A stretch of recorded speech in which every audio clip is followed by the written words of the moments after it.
picture this. It's a sunny day in Sarajevo. You are a 19-year-old Serbian nationalist named Gavrilo Princip. You are having objectively the worst day of your life. You and your friends, a group of amateur assassins who call themselves the Black Hand, which sounds like a heavy metal band, but is actually just a book club, with grenades have failed miserably at your one job, killing Archduke Franz Ferdinand. One of your buddies threw a bomb, missed the Archduke, blew up the wrong car, and then tried to commit suicide by swallowing expired cyanide and jumping into a river that was only 4 inches deep. It was humiliating. So you decide to do what any depressed teenager does. You go get a sandwich. You walk to a deli on Franz Joseph Street contemplating your failure as a revolutionary. You take a bite of that sandwich. It's dry. Life sucks. And then looking up from your carb loading session, you see a car stalling right in front of you. In that car is the Archduke. The driver took a wrong turn. Destiny didn't just knock on your door. It kicked the door down and handed you a pistol. You drop the sandwich. You raise the gun. And bang, congratulations. You just killed 20 million people. They are still incredibly salty about losing the Franco-Prussian War in 1871. They lost the region of Alsace-Lorraine to Germany, and they want it back. France is like that ex-girlfriend who stalks your Instagram at 3 a.m. waiting for you to fail. Then there's Russia. Big scary, but internally falling apart. The Tsar Nicholas II is a nice guy with absolutely zero leadership skills. He's the kind of guy who would struggle to manage a Discord server, let alone the largest country on Earth. And finally, the new kid on the block, Germany, led by Kaiser Wilhelm II. Wilhelm has a withered arm, a massive inferiority complex, and a desperate need for validation. He looks at Britain's empire and says, "I want that." He's building battleships just to annoy Britain. Germany is essentially trying to speedrun colonization, but all the good spots like Africa and Asia are already taken. We got your back. Full send. With this confidence boost, Austria sends Serbia an ultimatum. It's a list of demands so ridiculous that no sovereign nation could accept them. It's like demanding your neighbor mow your lawn, pay your rent, and let you date their wife. Surprisingly, Serbia agrees to almost everything. Almost. Austria doesn't care. They want war. On July 28, 1914, Austria declares war on Serbia. Then the dominoes fall. Russia mobilizes to help Serbia. Germany tells Russia to chill. Russia says, new phone who dissed Germany declares war on Russia. France, bound by treaty, declares war on Germany. Germany declares war on France. And Britain is sitting on its island, sipping Earl Grey, thinking, not my problem, lads.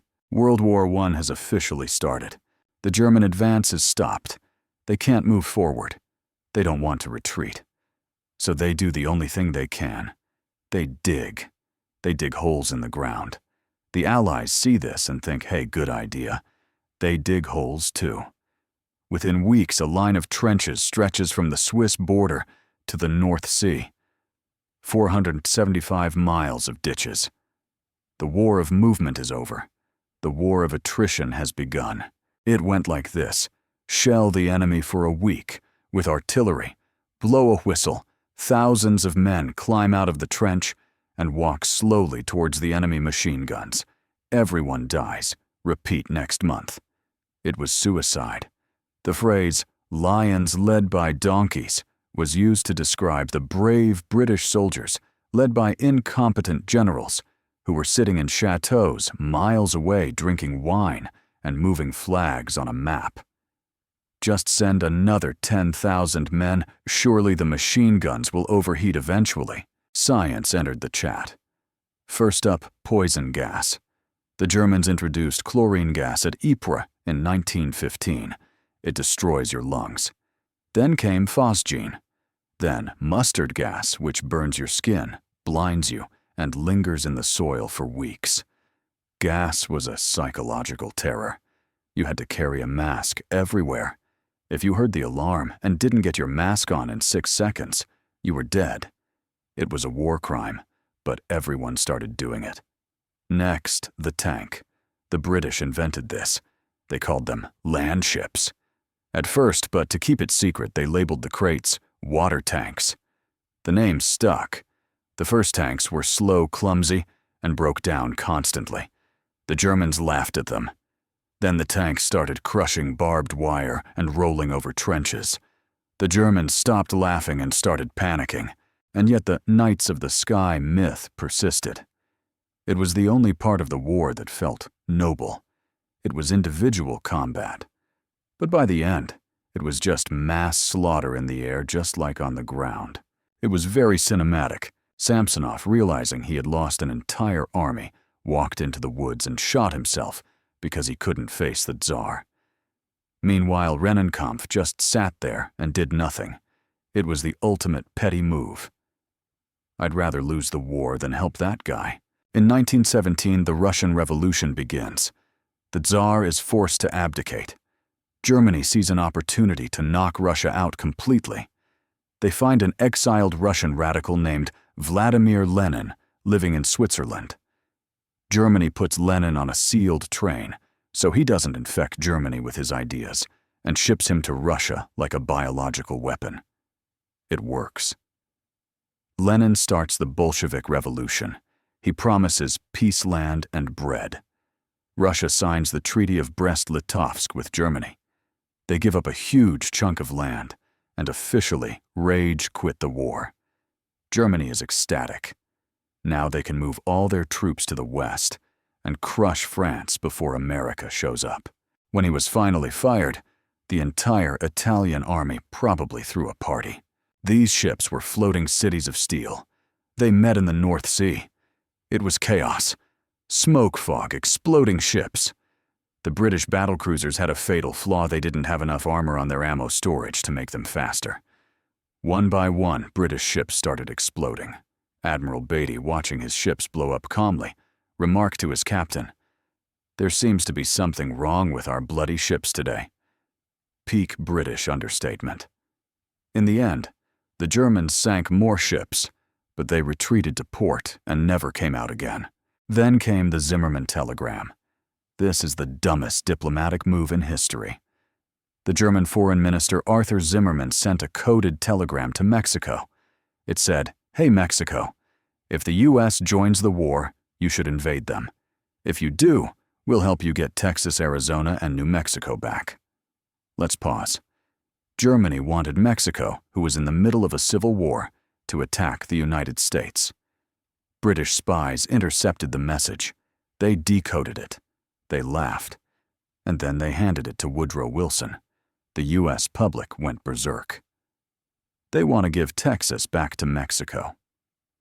On April 6, 1917, the United States declared war on Germany. The sleeping giant was awake, and he brought a shotgun. On the 11th hour of the 11th day of the 11th month, 1918, the guns fell silent. The armistice is signed in a railway carriage in France. The war is over. One French general, Ferdinand Foch, looked at the treaty and said, "This is not peace. It is an armistice for 20 years." He was mathematically precise. We also have to talk about the mental toll. Doctors at the time didn't understand trauma. When soldiers came back shaking, unable to speak, or paralyzed, despite having no physical injury, doctors called it shell shock.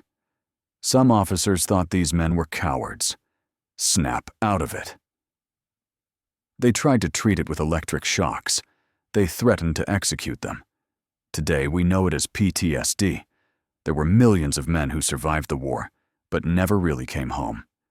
They were the men with broken faces in France, men with horrific facial injuries, who lived in special houses because they didn't want to scare their families. The war created a generation of ghosts, but there was one silver lining: the women. Before 1914, the suffragettes were breaking windows to get the right to vote. When the war started, the men left. Who was going to make the bombs? Who was going to drive the buses? The women stepped up. They became canary girls, working in munitions factories, filling shells with TNT that turned their skin yellow. This massive shift in society made it impossible to deny women the vote after the war. You can't tell a woman she's not responsible enough to vote when she's been building 500-pound bombs for 4 years. Don't forget to like, subscribe, and smash that notification bell like it's the Austro-Hungarian Empire. Welcome to World War I, or as I like to call it, the Great War, which is false advertising because there was absolutely nothing great about it. It was essentially a bar fight that got way out of hand because everyone in Europe was in a toxic relationship with everyone else. To understand why a sandwich led to the collapse of 4 empires, we have to look at Europe in 1914. It was the peak of civilization, or so they thought. They had electricity cars and really impressive mustaches. But underneath the surface, Europe was a dumpster fire waiting for a match. Let's look at the players. First, we have Great Britain. They possess the largest empire in history, owning roughly 25% of the planet. Their hobby is drinking tea and stealing artifacts for the British Museum. They are the rich kid who thinks they are better than everyone else because they own a boat. A very, very big boat called the Royal Navy. Next, France. These nations formed alliances which were basically no snitching pacts. The Triple Entente, or the Cool Kids, consisted of Britain, France, and Russia. The Triple Alliance, or the Emo Kids, consisted of Germany, Austria, Hungary, and Italy. The idea was simple. If you hit me, my big brother will hit you. In theory, this keeps the peace. In practice, it meant that if 2 random guys got into a fistfight in the Balkans, the entire world would burn. Back to Sarajevo. The Archduke is dead. Austria-Hungary is furious. But let's be honest, Austria-Hungary is the Karen of empires. They are huge, multi-ethnic, and constantly complaining, but their military is, how do I put this politely, incompetent. They want to crush Serbia, whom they blame for the assassination. But they know Serbia is best friends with Russia, and Austria is terrified of Russia. So Austria calls up Germany. This is known as the blank check. The Kaiser basically tells Austria, do whatever you want, bro, but Germany has a plan, the Schlieffen Plan. The idea is simple. Russia is big and slow. It will take them 6 weeks to pack their bags and get to the border. In those 6 weeks, Germany will sprint into France, knock them out with a haymaker punch, capture Paris, and then turn around to fight Russia. There's just one tiny problem. The French border is heavily fortified. So Germany decides to go around it through Belgium. Belgium is neutral. Belgium just wants to make waffles and chocolate. Germany sends a note, hey, can we just walk through your country to kill your neighbor? We promise not to break anything. King Albert of Belgium replies, Belgium is a country, not a road. Germany invades anyway, and this is where they messed up. Britain had a treaty with Belgium from 1839, promising to protect their neutrality. Germany called this treaty a scrap of paper. Britain took that personally. Boom. Britain declares war on Germany. The whole gang is here. Everyone thought the war would be over by Christmas. Home by Christmas, the soldiers shouted, smiling for the cameras. They were treating it like a study abroad program. Spoiler alert. They were not home by Christmas. Most of them would never go home. The Germans smashed through Belgium, committing some pretty horrific atrocities along the way, which British propaganda happily exaggerated to make the Germans look like literal demons. They march towards Paris. The French army is wearing bright red trousers and blue coats because they believe camouflage is for cowards. The Germans wearing gray appreciate the easy targets. But then the miracle happens. The Battle of the Marne. The French are desperate. They need to get troops to the front line immediately. How do they do it? Taxis. Yes, literally. The military commandeered hundreds of Parisian taxicabs to shuttle soldiers to the front. Imagine calling an Uber and being told, "Destination the front line, rating 1 star." Let's talk about life in the trenches. If you think your studio apartment is bad, let me introduce you to the Western Front. You are living in mud. You sleep in mud. You eat mud. When it rains, the water rises to your waist. There are rats. Not cute ratatouille rats. These are trench rats. They grow to the size of cats because they are feeding on, well, let's just say there is plenty of organic material lying around. Then there is the smell. Rotting flesh, stagnant water, unwashed bodies, poison gas, and cigarettes. And the lice. Millions of lice. Soldiers would spend their downtime burning lice off their uniforms, with candles listening to them pop like popcorn. And then there's trench foot. If your feet stay wet for too long, they start to rot, literally. Your toes turn black and fall off. The solution: change your socks. But you don't have dry socks. The strategy of the generals on both sides was incredibly sophisticated. But amidst this hell, something bizarre happened. Christmas 1914. In some sectors of the line, the shooting stopped. German soldiers started singing Christmas carols. The British sang back. Eventually, soldiers from both sides climbed out of their trenches. They didn't bring guns. They brought chocolate cigarettes and booze. They met in no man's land. They shook hands. They exchanged gifts. They even played football or soccer for my American friends. A German barber gave haircuts to British soldiers. For a few hours, they weren't enemies. They were just guys stuck in a stupid situation created by old men in suits. It was the most human moment of the war. Naturally, the high command was furious. You are there to kill them, not share pudding with them. They ordered artillery strikes to break up the parties. The truce ended. It never happened again on that scale. Back to the murder. As the stalemate dragged on both sides, started looking for new ways to kill each other. And finally, airplanes. At the start of the war, pilots were just waving at each other, maybe throwing a brick if they were feeling spicy. By 1916, they had mounted machine guns synchronized to shoot through the propeller. The Red Baron Manfred von Richthofen became a celebrity painting, his plane bright red, like a flying target, basically flexing on the entire Allied Air Force. But let's talk about the reality of being a pilot. In 1917, the life expectancy of a new British pilot was 11 days. You got about 10 hours of training. Then they put you in a canvas kite held together by wood, and glue gave you a gun and said, "Good luck." You didn't have a parachute. The logic was, if we give them parachutes, they might jump out to save themselves instead of saving the expensive plane. So if your plane caught fire, which they did often, you had two choices: burn to death or jump and learn to fly without wings. Many pilots carried a pistol to shoot themselves on the way down.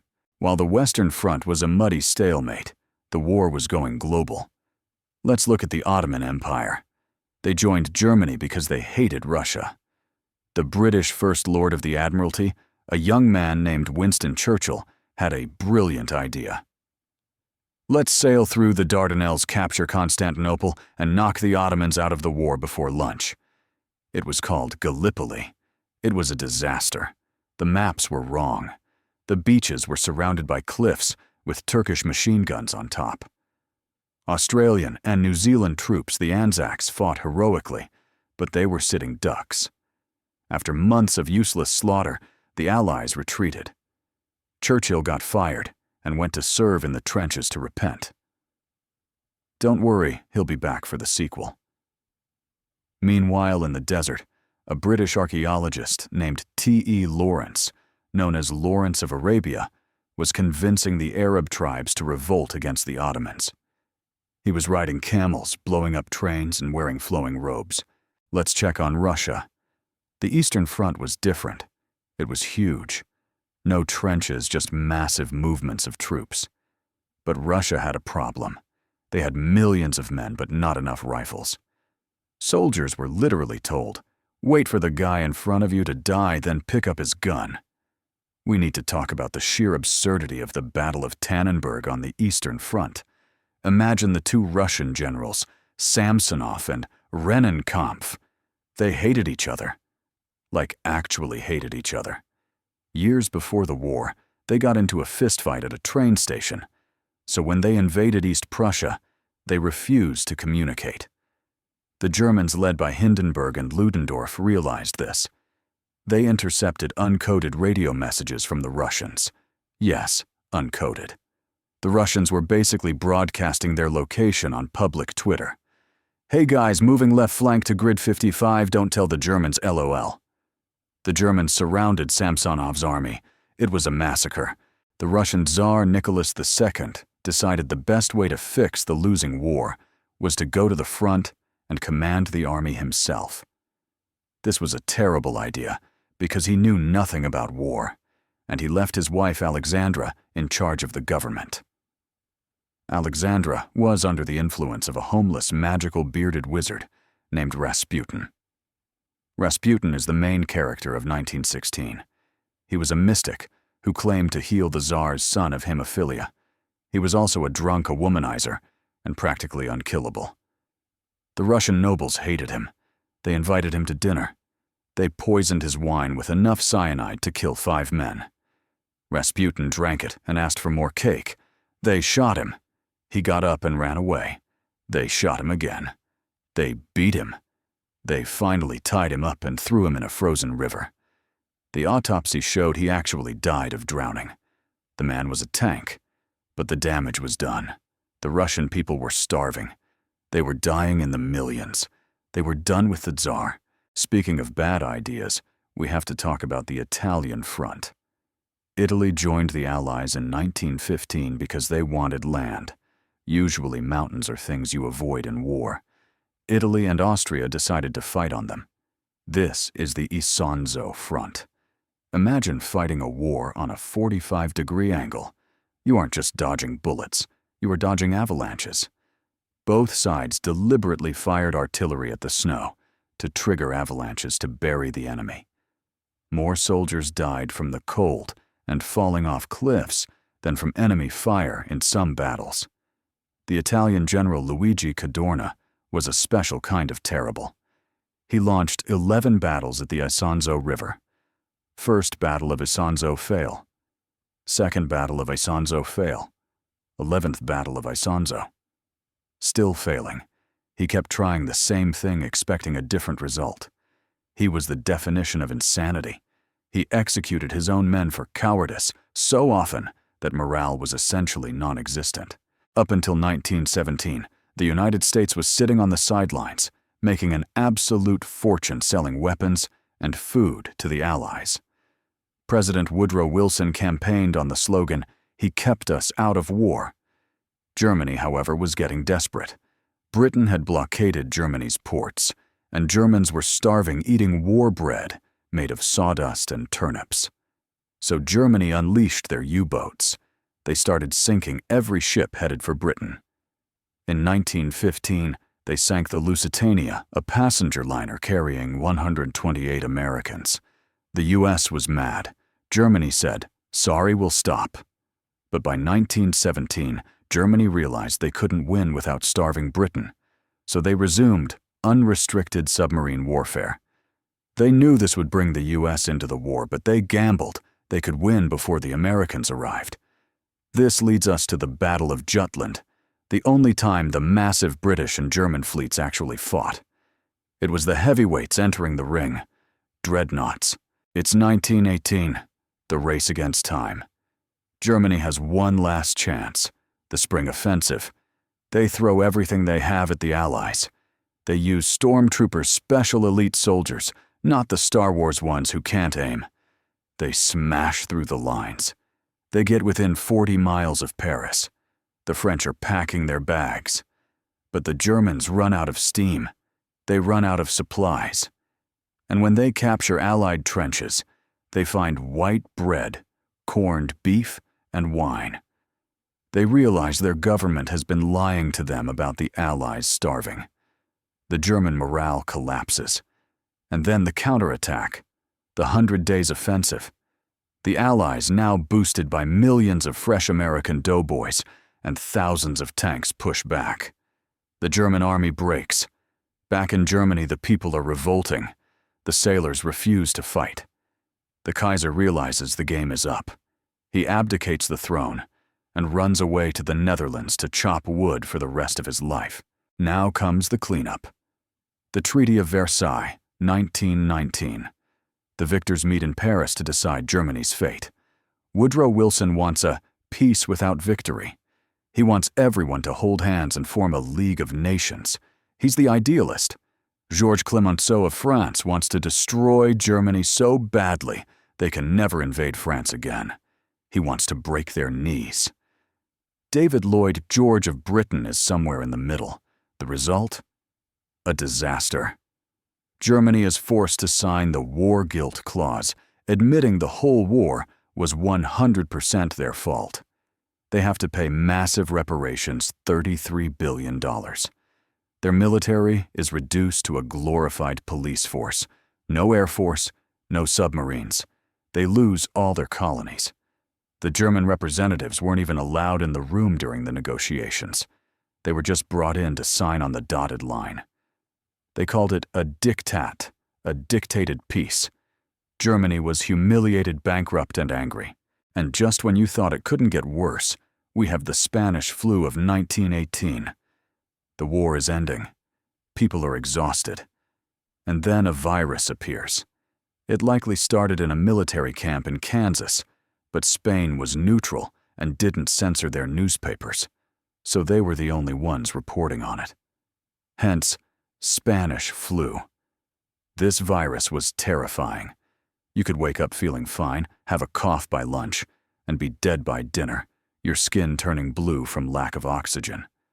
Because of the war, you had millions of malnourished men crammed into damp trenches and crowded ships. It was a super-spreader event on a global scale. The Spanish flu killed more people than the war itself, an estimated 50 to 100 million deaths worldwide. It killed more Americans than all the wars of the 20th century combined.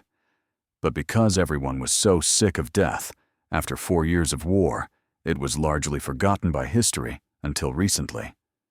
It was the final tragic footnote to the Great War. World War I changed everything. 4 empires, Russian, German, Ottoman, Austro-Hungarian, collapsed. 9 million soldiers died. Maps were redrawn. Women entered the workforce. The United States became a superpower. But the biggest tragedy of World War I wasn't just the loss of life. It was that it didn't solve anything. It just set the stage for the sequel. It left Germany bitter, Italy feeling cheated, Japan ignored, and Russia isolated. It was the Empire Strikes Back of history, a dark middle chapter that leads to an even darker finale. We learned that machine guns beat cavalry. We learned that chemical warfare is a bad idea. And we learned that maybe letting a teenager with a sandwich decide the fate of the world isn't the best system of government. So the next time you take a wrong turn while driving, just remember, it could be worse. You could be the driver of Franz Ferdinand's car. Thanks for watching.